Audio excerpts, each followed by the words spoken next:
जनपद प्रतापगढ़ की प्रतापगढ़ और विश्वनाथगंज दो विधानसभाओं से जुड़ी हुई परियोजनाओं के लोकार्पण और शिलान्यास के आज के इस कार्यक्रम में समारोह में उपस्थित उत्तर प्रदेश सरकार में मंत्रिमंडल के मेरे सहयोगी और प्रभारी मंत्री प्रतापगढ़ कुंवर मयंकेश्वर शरण सिंह जी, राज्यसभा के लोकप्रिय सांसद श्री अमरपाल मौर्य जी, विधान परिषद सदस्य श्री उमेश द्विवेदी जी, लोकप्रिय विधायक सदर प्रतापगढ़ श्री राजेंद्र मौर्य जी, लोकप्रिय विधायक विश्वनाथगंज श्री जीतलाल पटेल जी, अध्यक्ष नगर पालिका परिषद श्रीमती प्रेमलता सिंह जी, पूर्व मंत्री श्री राजेंद्र प्रताप सिंह मोती सिंह जी, पूर्व मंत्री श्री शिवाकांत ओझा जी, पूर्व सांसद श्री विनोद सोनकर जी, भारतीय जनता पार्टी के प्रदेश के प्रवक्ता श्री दिनेश प्रताप सिंह जी, जिला अध्यक्ष श्री आशीष श्रीवास्तव जी, पूर्व विधायक श्री अभय कुमार उर्फ धीरज ओझा जी, भारतीय जनता पार्टी के वरिष्ठ नेता राजा अनिल प्रताप सिंह जी, जिला सहकारी बैंक प्रतापगढ़ के अध्यक्ष श्री राजीव प्रताप सिंह नंदन जी, आज की इस सभा में उपस्थित प्रतापगढ़ के मेरे सभी उपस्थित बहन और भाइयों, आज प्रतापगढ़ में इतनी शानदार बारिश पड़ रही है और बारिश का इस सीजन में क्या महत्व है मुझसे ज्यादा आप जानते हैं। वैसे भी प्रतापगढ़ को तो समझाने की आवश्यकता पड़ती ही नहीं, वे स्वतः ही समझे हुए लोग हैं।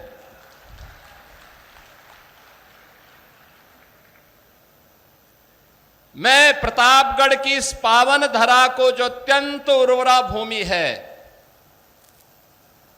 मां बेल्हा भवानी, मां चंद्रिका देवी,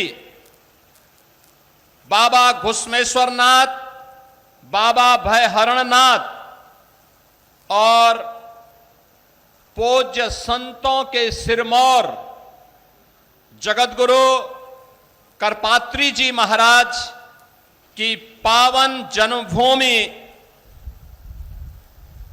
जगतगुरु स्वामी कृपालु जी महाराज की पावन जन्मभूमि के अलावा पौराणिक काल से लेकर के आधुनिक काल तक अपनी आध्यात्मिक समृद्ध आध्यात्मिक परंपरा के लिए जग विख्यात प्रतापगढ़ की इस पावन धरा को मैं कोटि कोटि नमन करता हूं। आप सभी का मैं हृदय से अभिनंदन करता हूं। बहन और भाइयों, इसका पौराणिक महत्व भी है, ऐतिहासिक महत्व भी है।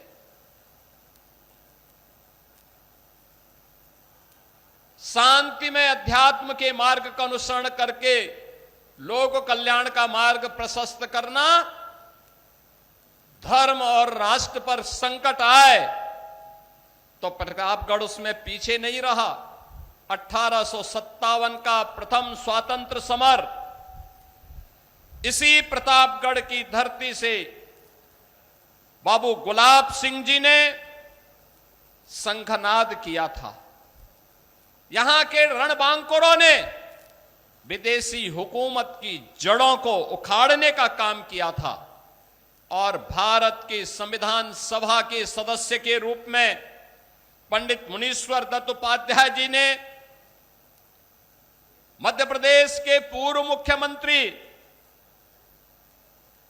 बाबूलाल गौर जी ने और सुप्रसिद्ध साहित्यकार हरिवंश राय बच्चन जी की भी ये भूमि है, पावन जन्म भूमि कही जाती है प्रतापगढ़। इतनी समृद्ध परंपरा के साथ जुड़ करके आज का हमारा प्रतापगढ़ आंवले की औषधीय मिठास को लेकर के दुनिया के अंदर अपनी आभा को बिखेर रही है, तो साथ ही साथ आपके द्वारा चुने गए हमारे विधायक श्री राजेंद्र मौर्य जी की रसमलाई की मिठाई भी हम सबको कभी कभी खाने का अवसर प्राप्त होता है। बहनों और भाइयों, समाज स्वावलंबन के पथ पर अग्रसर हो जाए तो इससे बढ़कर के बात दूसरी नहीं होती है, और प्रतापगढ़ स्वावलंबन का उदाहरण है। हम लोगों ने वन डिस्ट्रिक्ट वन प्रोडक्ट 2018 में प्रारंभ किया, लेकिन प्रतापगढ़ ने अपनी प्रतिभा का परिचय पहले से दिया, और इसीलिए मैंने कहा ना कि लोग बाद में समझते हैं, प्रतापगढ़ पहले ही स्वतः समझ जाता है। प्रतापगढ़ ने आंवले को, यहां के अन्नदाता किसानों ने, यहां के बागवानों ने, यहां के पूर्वजों ने आंवले का उत्पादन पहले ही करके ऐसा फल दिया जो अमृत फल होता है। यानी अमृत फल जो भी खाएगा, किसी भी उम्र का व्यक्ति होगा, कच्चा खाएगा, चटनी खाएगा, मुरब्बा खाएगा, या फिर उसका अचार खाएगा, या फिर उसके बनने वाले जो भी उत्पाद खाएगा, वो नुकसान नहीं करेगा। और यही तो प्रतापगढ़ की विशेषता है। और इसीलिए मुझे जब भी अवसर मिलता है, मैं प्रतापगढ़ आने का मुझे मौका मिलता है तो मैं जरूर आता हूं, और मुझे यहां की समृद्धि को देख करके अच्छा लगता है। आज मुझे इन 2 विधानसभाओं से जुड़ी हुई परियोजनाओं को लेकर के यहां आने का अवसर प्राप्त हुआ है। और मैं देख रहा था, पिछली बार मैं आया था तो राजेंद्र मौर्य जी बहुत नाराज हो रहे थे, ये काम नहीं हुआ, वो काम नहीं हुआ, वो काम नहीं हुआ। हमने कहा भी देखो, ये सब काम होंगे, बस एक दिन आप अपनी रसमलाई खिला दीजिए, बाकी तो अपने आप सारी चीजें आगे बढ़ती जाएंगे। और आपने देखा होगा, अब वो कहने लग गए ये काम हो गया, वो काम हो गया, वो काम हो गया, वो काम हो गया, सारे काम हो गए हैं। और उन्होंने गिनाना शुरू किया। जब उन्होंने भी और जीतलाल पटेल जी ने जब गिनाना शुरू कर दिया, ये होती है एक जनप्रतिनिधि की यात्रा। कैसे वो जनप्रतिनिधि जनता के लिए समर्पित होकर के विकास की योजनाओं को जमीनी धरातल पर उतार करके उनके जीवन में परिवर्तन लाने का कार्य करता है। आज हमारा प्रतापगढ़ जनपद उसका उदाहरण बन रहा है। बहनों और भाइयों, इसके लिए जनप्रतिनिधियों को प्रयास करना होता है। उस प्रयास का ही परिणाम है। कोई 17 के पहले सोचता था कि प्रतापगढ़ में मेडिकल कॉलेज बनेगा? आज प्रतापगढ़ में यहां पर डॉक्टर सोनेलाल पटेल जी के नाम पर एक भव्य मेडिकल कॉलेज प्रतापगढ़ के पास, और आज हम लोग शिलान्यास कर रहे हैं नर्सिंग कॉलेज का भी। अब यहां की बेटियां नर्सिंग की पढ़ाई इसी मेडिकल कॉलेज में करेंगी, और देश और दुनिया के अंदर नर्सिंग के क्षेत्र में अपनी सेवाओं के माध्यम से आरोग्यता के लक्ष्य को प्राप्त करने में अग्रसर होंगे। प्रतापगढ़ के अंदर होगा। मां बेला भवानी के मंदिर के सुंदरीकरण का कार्य हो, या चंद्रिका देवी मंदिर के, जगत गुरु करपात्री जी महाराज से जुड़े हुए स्थल के बारे में किए जाने वाले कार्यों को आगे बढ़ाने का हो, या कनेक्टिविटी के लिए प्रतापगढ़ को बेहतर अवसर उपलब्ध करवाना,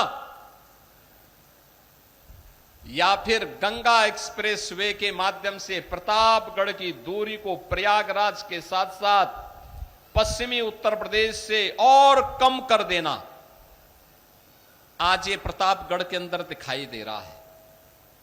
बहनों और भाइयों, इंफ्रास्ट्रक्चर जितना मजबूत होगा, आपकी गति जितनी तेज होगी, याद रखना प्रगति उतनी ही आगे बढ़ती हुई दिखाई देगी और यही प्रगति आपकी समृद्धि का आधार बनने वाली है।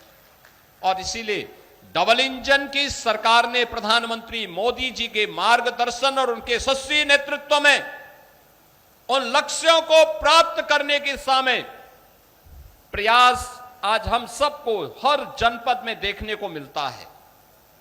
प्रतापगढ़ आज से 9 वर्ष पहले, 10 वर्ष पहले एक पिछड़े जनपदों में इसकी गिनती होती थी। लोग बोलते थे प्रतापगढ़ में होगा नहीं जी, कनेक्टिविटी नहीं है, बुनियादी सुविधाएं नहीं है, सड़कें नहीं हैं, आवागमन के साधन नहीं है। यहां का आंवला दम तोड़ रहा था, लोग हतोत्साहित थे, जिससे बात करो हतोत्साहित था। लेकिन आज कोई व्यक्ति हतोत्साहित नहीं है। आज सरकार का प्रोत्साहन है तो उसके मन में उत्साह है, उज्जवल भविष्य की एक बेहतर आशा है। बहनों और भाइयों, इसी प्रोत्साहन का तो अभाव था 17 के पहले, इसी प्रोत्साहन का अभाव था 2014 के पहले इस देश में, इसी प्रोत्साहन का अभाव था 2017 के पहले इस प्रदेश में। परिणाम क्या था? गरीब हताश और निराश था, नौजवान पलायन करता था, अन्नदाता किसान आत्महत्या करने के लिए मजबूर था, बेटी और बहन असुरक्षित महसूस करती थी, कोई पुरसाहाल नहीं था, कारीगर बेरोजगार था, कहीं पर भी कोई किसी के लिए आशा की किरण नहीं दिखाई दे रही थी। यही अंतर आया है। पिछली सरकारों ने 1 डिस्ट्रिक्ट 1 माफिया दिया, हमने 1 डिस्ट्रिक्ट 1 मेडिकल कॉलेज दिया है और 1 डिस्ट्रिक्ट 1 प्रोडक्ट देकर के आपकी परंपरागत उद्यम की ब्रांडिंग की है, उसको मार्केट के साथ जोड़ने का काम किया है, उसको पैकेजिंग के साथ जोड़ने का कार्य किया है और उसे दुनिया के बाजार में पहुंचा करके अपने कारीगरों को, हस्तशिल्पियों को, अन्नदाता किसानों को ज्यादा दाम मिले, आज इसके लिए कार्य प्रारंभ हुआ है। बहनों और भाइयों, उनकी मानसिकता माफिया राज पर विश्वास करने की थी तो माफिया पालते थे, गरीब की सुनवाई नहीं होती थी, किसान की सुनवाई नहीं होती थी, युवा के लिए नौकरी और रोजगार नदारद था, बहन और बेटी असुरक्षित थी, व्यापारी असुरक्षित था। आज गरीब को योजनाओं का लाभ मिल रहा है, बिना भेदभाव के मिल रहा है। हमने कभी ये नहीं देखा कि चेहरा देख करके नहीं दिया योजना का लाभ। हमने ये नहीं कहा कि ये हमारा वोट है तो हम इसको देंगे, ये नहीं है तो नहीं देंगे। हमने तो एक ही बात कही जो मोदी जी ने 2014 में कही थी कि सबका साथ सबके विकास का, योजना का लाभ सबको देंगे, बिना भेदभाव के देंगे। 15 करोड़ गरीबों के लिए फ्री में राशन की सुविधा का लाभ, 10 करोड़ लोगों को यूपी के अंदर आयुष्मान भारत में 5 लाख रुपए की स्वास्थ्य कवर उपलब्ध करवाया जा रहा है। 70 वर्ष के हर एक व्यक्ति को, जितने भी वृद्धजन हैं, वरिष्ठ नागरिक हैं, उन्हें फ्री में 5 लाख रुपए की प्रतिवर्ष स्वास्थ्य सुविधा का लाभ उपलब्ध करवाया जा रहा है। हर गवर्नमेंट मेडिकल कॉलेज में, डिस्ट्रिक्ट हॉस्पिटल में फ्री में उपचार की व्यवस्था है। और मंच पर बैठे हुए जनप्रतिनिधि और महानुभाव कोई पत्र देते हैं कि फलाना व्यक्ति बीमार है, उपचार नहीं करा पा रहा है, या कोई गरीब मेरे पास पत्र भेज देता है कि उपचार नहीं करा पा रहा हूं, मुख्यमंत्री राहत कोष से बिना किसी सिफारिश के, बिना कुछ देर किए हुए मैं तत्काल उसको पैसा उपलब्ध कराता हूं, जाओ पैसा से उपचार कराओ।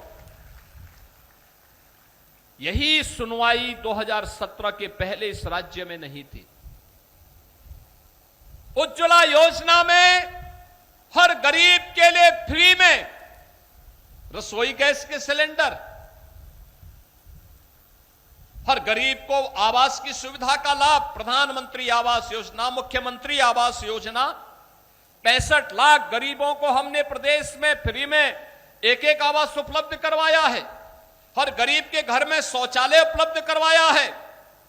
इस सुविधा का लाभ इसलिए जिससे गरीब का जीवन स्तर उठे, उसके जीवन में भी खुशहाली आए, उसके बच्चे भी सम्मानजनक ढंग से आगे बढ़ के इस प्रदेश की समृद्धि के माध्यम से भारत की प्रगति के मार्ग को प्रशस्त कर सके।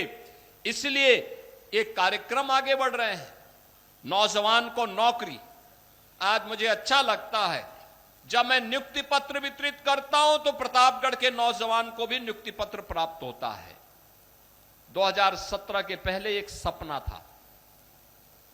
हमने जब प्रदेश में पुलिस भर्ती किया, पुलिस की भर्ती में 60,000 भर्तियों में मैंने देखा प्रतापगढ़ के अंदर के भी सैकड़ों बच्चे प्रतापगढ़ के जनपद के भी यूपी पुलिस में भर्ती हुए। हम Uttar Pradesh public service commission का परिणाम देखते हैं तो मुझे अच्छा लगता है, प्रतापगढ़ का नौजवान भी आ रहा है। अधीनस्थ सेवा चयन आयोग या शिक्षा चयन आयोग, जब भी कोई परिणाम आता है प्रतापगढ़ के नौजवान भी उसमें स्थान प्राप्त करते हैं। बहनों और भाइयों, पहले यही नौकरी पर, इन नौजवानों की इस नौकरी पर सेफई, घराना डकैती डाल करके इसकी नीलामी करता था और गरीब का बच्चा, होनहार प्रदेश का नौजवान इन नौकरियों से वंचित रहता था। तो जब नौजवान वंचित होगा, वो पलायन करेगा तो दुर्गति तो तय है। और इसीलिए तो उत्तर प्रदेश बीमारू हुआ था, इसीलिए पहचान का संकट खड़ा हुआ था। ये वही प्रदेश है। हमने ये डबल इंजन की भाजपा सरकार ने, एनडीए सरकार ने कोई अलग से नहीं किया। तंत्र वही, लोग वही, राज्य वही, केवल कार्य करने की स्टाइल बदली है। कार्य करने की स्टाइल, हर गरीब को उसका हक मिले, हर नौजवान का रोजगार पर अधिकार है, हर अन्नदाता किसान को शासन की योजना का लाभ मिले। आपने देखा होगा अन्नदाता किसान को प्रधानमंत्री फसल बीमा की योजना हो, प्रधानमंत्री कृषि सिंचाई की योजना हो, या फिर प्रधानमंत्री किसान सम्मान निधि, या निजी ट्यूबवेल को मुफ्त में बिजली की सुविधा उपलब्ध करवाने की व्यवस्था, ये उत्तर प्रदेश में भारतीय जनता पार्टी की डबल इंजन की सरकार ने किया है। अन्नदाता किसान खुशहाल हो, उसके लिए प्रोक्योरमेंट सेंटर खोलने की व्यवस्था, कॉमन सर्विस सेंटर के माध्यम से लोकल उत्पाद को पहचान दिलाने की व्यवस्था, ये डबल इंजन की सरकार कर रही है। भारतीय जनता पार्टी और एनडीए की सरकार कर रही है। बहनों और भाइयों, कारीगरों को सम्मान दिलाने का कार्य हो, हस्तशिल्पियों को योजना का लाभ देने का कार्य हो, जो नौजवान अपना रोजगार करना चाहता है उस नौजवान के लिए मुख्यमंत्री युवा उद्यमी स्कीम के अंतर्गत 5 लाख रुपए बिना ब्याज के, बिना गारंटी के उसको उपलब्ध करवाने का कार्य हो। मैं भी मंच पर उपलब्ध करा रहा था। क्या उत्साह था उन नौजवानों में, जिन बच्चों के अभिभावक नहीं रहे। मुख्यमंत्री बाल सेवा योजना के माध्यम से उन बच्चों को 4,000 रुपए हर महीना उपलब्ध करवाते हैं, हर प्रकार की सुविधा उपलब्ध करवाते हैं। श्रमिकों के बच्चे के लिए अटल आवासीय विद्यालय बन रहे हैं। गरीब के बच्चे भी पढ़ेंगे, लिखेंगे, अच्छा बनेंगे। आज उनके लिए आप देखते होंगे, हर गरीब के बच्चे को बेसिक शिक्षा परिषद के विद्यालयों में ऑपरेशन कायाकल्प के माध्यम से हमारी सरकार ने तमाम सुविधाएं दी हैं। अच्छी फ्लोरिंग दी है, स्मार्ट क्लास दी है, डिजिटल लाइब्रेरी दी है, फर्नीचर उपलब्ध करवाने के कार्य किए हैं, पेयजल और टॉयलेट की व्यवस्था दी है, हर बच्चे के लिए 2 यूनिफॉर्म दे रहे हैं, बैग दे रहे हैं, बुक्स दे रहे हैं, जूता मोजा दे रहे हैं, स्वेटर दे रहे हैं। इस 17 के पहले नहीं मिलता था, 17 के पहले नहीं मिलता था। शिक्षक पूरी तन्मयता के साथ उन बच्चों को पढ़ा सके, शिक्षक हो, शिक्षा मित्र हो, अनुदेशक हो, शिक्षा मित्र और अनुदेशकों के मानदेय को बढ़ाया गया। इन्हें 5 लाख रुपए की कैशलेस, हर वर्ष 5 लाख रुपए तक की कैशलेस स्वास्थ्य की सुविधा उपलब्ध करवाने का कार्य किया है और कल ही उसको हम लागू करने जा रहे हैं। ये केवल घोषणा नहीं होती है, बोला जाता है। युवाओं के लिए, स्पोर्ट्स के लिए इंडोर स्टेडियम बन रहे हैं, ग्रामीण स्टेडियम बन रहे हैं, कहीं फ्लाईओवर आवागमन के लिए बन रहे हैं, कहीं ब्रिजेज बन रहे हैं, कहीं डबल लेन की, कहीं 4 लेन की सड़कें बन रही हैं, कहीं बाईपास बन रहे हैं। यही तो डबल इंजन सरकार की पहचान है। हर तबके को विकास की योजना के साथ जोड़ना, हर बेटी, हर बहन को सम्मानजनक जीवन यापन करने के लिए सुविधा उपलब्ध करवाना।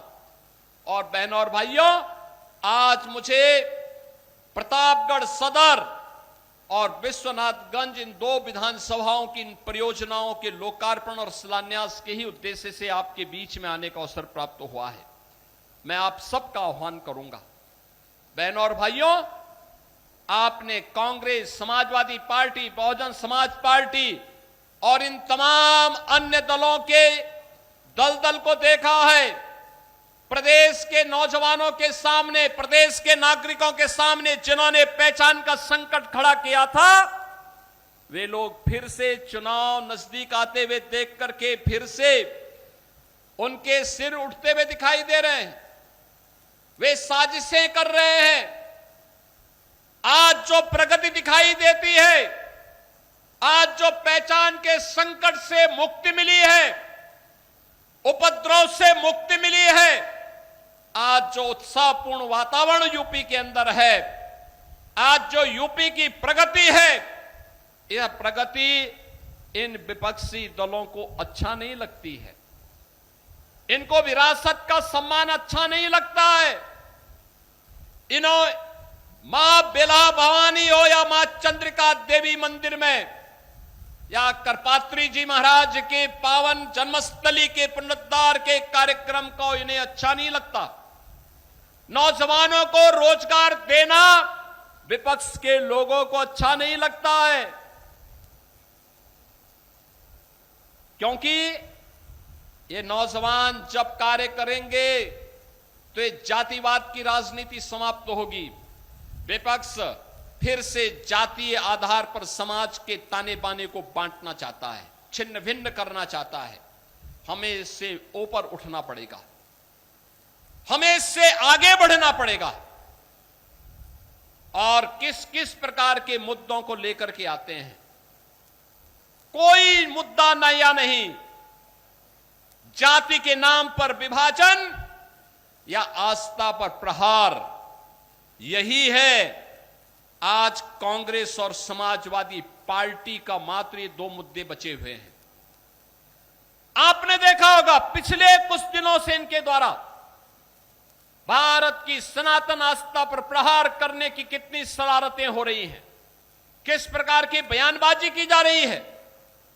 याद करिए, जो कांग्रेस कहती थी कि राम हुए ही नहीं, जो कांग्रेस कहती थी कि कृष्ण हुए ही नहीं, अयोध्या में जो कांग्रेस, जो समाजवादी पार्टी बाबरी ढांचे का समर्थन करके उसके लिए घड़ियाली आंसू बहा रही थी, आज वही कांग्रेस और समाजवादी पार्टी गिरगिट की तरह कैसे रंग बदली है, अब आप देख रहे होंगे।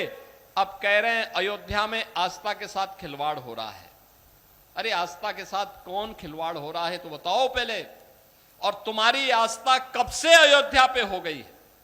ये राम भक्त बोले कि हमारी आस्था अयोध्या पर है, इनको बोलने का अधिकार है। इन्होंने, इनके पूर्वजों ने अयोध्या के लिए लड़ाई लड़ी है, ये बोल सकते हैं। लेकिन कांग्रेस को बोलने का कोई अधिकार नहीं है। जो कांग्रेस राम के अस्तित्व को नकारती थी, जो समाजवादी पार्टी राम भक्तों पर गोली चलाती थी, वे आस्था की कौन सी बात कर रहे हैं? जो धार्मिक हिंदू विरासत से जुड़े हुए धार्मिक स्थलों के पुनरुद्धार का पैसा कब्रिस्तान की बाउंड्री वाल पर खर्च कर देते थे, वे लोग कौन सी आस्था की बात कर रहे हैं?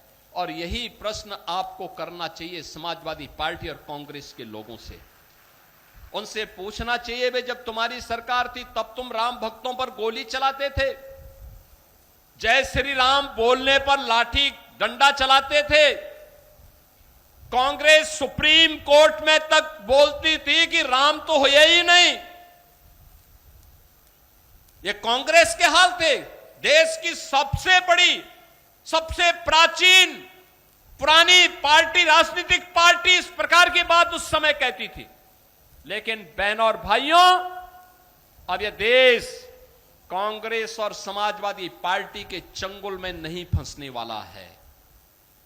आज की अयोध्या डबल इंजन सरकार के विजन के अनुरूप, प्रधानमंत्री मोदी जी के विजन के अनुरूप आज की अयोध्या प्रभु श्री राम के समय के अयोध्या का स्मरण कराती है। क्या नई अयोध्या है, क्या बेहतरीन कनेक्टिविटी है।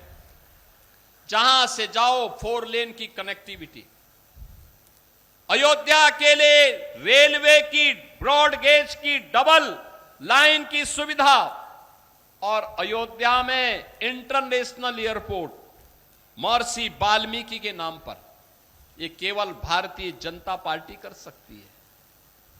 भारतीय जनता पार्टी के डबल इंजन सरकार ही कर सकती है। महर्षि वाल्मीकि के नाम पर इंटरनेशनल एयरपोर्ट, निषाद राज के नाम पर अयोध्या में रेन बसेरा का निर्माण, माता सबरी के नाम पर भोजनालय का निर्माण। आज आप राम जी की पेड़ी में जाइए, कितनी शानदार वहां पर लोग स्नान कर सकते हैं, कितनी सुंदरता है। आज की अयोध्या हरेक को आकर्षित करती है, दुनिया को आकर्षित करती है। और यही तो पीड़ा विपक्ष की है कि न चाहते हुए इनके दुष्प्रचार के बावजूद भी इतने लोग अयोध्या कैसे आ रहे हैं। उनको चिंता इस बात की है। और कभी कभी तो मुझे संदेह होता है, संदेह इस बात का होता है कि ये लोग एक घटना को किस तरीके से बढ़ा करके हिंदुओं को अपमानित करके आस्था पर प्रहार करने का काम कर रहे हैं। मैं समाजवादी पार्टी और कांग्रेस के लोगों से पूछना चाहता हूं, अयोध्या में जिस कथित चोरी पर तुम हिंदू आस्था पर खिलवाड़ कर रहे हो, एक भी बार बताओ वक्फ के नाम पर हजारों हेक्टेयर लैंड प्रदेश में भी और देश के अंदर भी बेची गई।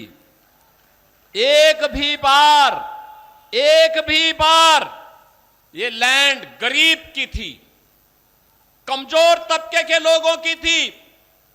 ये लैंड जिसको गरीबों के नाम पर पट्टा दिया जा सकता था, जहां पर कन्वेंशन सेंटर बनाया जा सकता था, जहां पर किसी राजेंद्र मौर्य जैसे किसी गरीब व्यापारी के लिए दुकानें और व्यापारिक प्रतिष्ठान बनाए जा सकते थे, जहां से वह अपनी प्रतिभा और अपनी कारीगरी का परिचय देकर के दुनिया को देता। इन्होंने वक्फ के नाम पर उस लैंड को कब्जा करवा करके, बेच करके, और कुछ चुनिंदे लोगों ने वक्फ के नाम पर उस लैंड का वारा न्यारा किया है।